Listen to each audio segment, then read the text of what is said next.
அஸ்ஸலாமு அலைக்கும், welcome back to my channel. இன்றைக்கி தான் நீங்கள் ஃபஸ்ட் டைம் நம்ம வீடியோவை பார்க்குறீங்கன்னா நம்ம சேனலை மறக்காமல் சப்ஸ்கிரைப் பண்ணிவிடுங்க. நம்ம சேனலில் வந்து குக்கிங் டிப்ஸு, பியூட்டி டிப்ஸு, எல்லா டிப்ஸும் நான் யூஸ்ஃபுல்லாக சொல்லிட்டு வரேன். அது மட்டும் இல்லாமல் பெண்கள் வந்து வெளியே போகாமல் வீட்டிலே எப்படி ஒர்க் பண்ணலாம், மாதம் சம்பளம் ஏர்ன் பண்ணலான்ட்டு நான் சொல்லிட்டு வரேன். நீங்கள் நம்ம சேனலை வந்து கண்டினியூவாக பாருங்கள். இந்த வீடியோ வந்து ஃபுல்லாக ஸ்கிப் பண்ணாமல் பாருங்கள். நான் இப்போ எந்தவித செலவும் இல்லாமல் வீட்டில் இருக்கிற பொருள் வச்சு எப்படி கேக் செய்யலான்றது தான் நான் இப்போ சொல்ல போகிறேன். நான் ஹாப்பி பிஸ்கெட் 10 ரூபாய் பிஸ்கெட் வந்து 3 பேக்கெட் எடுத்துக்கினேன்.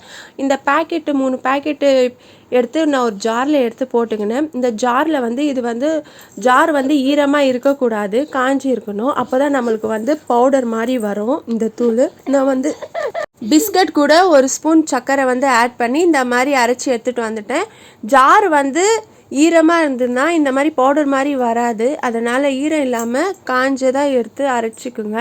அது கூட வந்து நான் 1/2 ஸ்பூன் வந்து பேக்கிங் பவுடர் எடுத்துக்கிறேன். பேக்கிங் பவுடர் 1/2 ஸ்பூன் எடுத்து நல்லா வந்து கலக்கி விட்டுறேன். இதில் வந்து பீட்டர் இருந்தால் நல்லாயிருக்கும். பீட்டர் இல்லைன்னா என்ன பண்ணுறது, நம்ம வீட்டில் இருக்க பொருள் வச்சு யூஸ் பண்ணிக்க வேண்டியதாங்க. நான் கரண்டி எடுத்துக்கினேன். அது கூட வந்து நான் பசும்பால் தான் ஆட் பண்ணிக்கிறேன். பசும்பால் தான் போடணுன்ட்டு அவசியம் இல்லை. நீங்கள் எந்த பால் யூஸ் பண்ணிங்கனாலும் பேக்கெட் பால் அந்த பால் வந்து யூஸ் பண்ணிக்கலாம். நீங்கள் வந்து நீங்கள் ஃபுல்லாக ஊற்றாதீங்க பால். அது பதம் வர வரைக்கும் கொஞ்சம் கொஞ்சமாக போட்டு கலக்குங்க. அப்படி இல்லைன்னா நீங்கள் மிக்ஸி ஜாரில் எல்லாமே ஒன்றா சேர்த்து போட்டு நீங்கள் பீட் பண்ணி எடுத்துக்கிட்டிங்கன்னா நல்லா வரும். இப்போது ரெடி ஆயிடுச்சுங்க. இப்போ ரெடி ஆகிட்ட பிறகு நம்ம என்ன பண்ணணும்னு பார்த்தீங்கன்னா, இப்போ வந்து இது வேறு பாத்திரத்தில் வந்து மாற்றணும். இப்போ வந்து இது பேன் இருக்கணுன்ட்டு அவசியம் கிடையாது. நம்ம வந்து ஒரு நல்ல அகலமான ஒரு கடாயை எடுத்துக்கலாம். இப்போது இது ரெடி ஆயிடுச்சு. இப்போ வாங்க ஒரு அகலமான பாத்திரத்தில் தண்ணி போட்டு வச்சுக்கலாம். அது கீழே வந்து நான் ஸ்டாண்டோ இல்லை தட்டோ வச்சுக்கலாம்.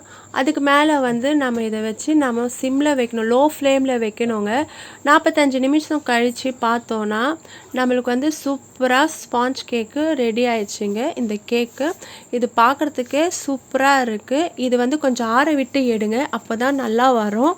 கரெக்டாக 45 மினிட்ஸு ஸ்லோவில் வைங்க, ஹையில் வைக்காதீங்க. நான் 45 மினிட்ஸ் கழித்து எடுத்தேன். பாருங்கள், சூப்பராக வந்தது. நீங்கள் வந்து எந்த பேப்பர் வேணாலும் யூஸ் பண்ணிக்கலாம். மாஷால்லா பாருங்கள், சூப்பராக இருக்குது. ஸ்பாஞ்ச் மாதிரி இருக்குது கேக்கு. ஸ்கூல் விட்டு வர பசங்க, காலேஜ் விட்டு வர பசங்களுக்கு ஸ்நாக்ஸ் மாதிரி ஈவினிங் டைமில் செஞ்சு கொடுங்க, நல்லா விரும்பி சாப்பிடுவாங்க. இந்த ஹாப்பி பிஸ்கெட்டில் தான் செய்யணுன்ட்டு இல்லை, நீங்கள் க்ரீம் பிஸ்கெட்டில் கூட இதே மெத்தடில் நீங்கள் செய்யலாம், சூப்பராக இருக்கும். இந்த வீடியோ பிடிச்சிருந்தா மறக்காமல் லைக் பண்ணி சப்ஸ்கிரைப் பண்ணிவிடுங்க. இதை செஞ்சு பார்த்துட்டு எப்படி இருக்குன்ட்டு கமெண்ட் பண்ணுங்கள்.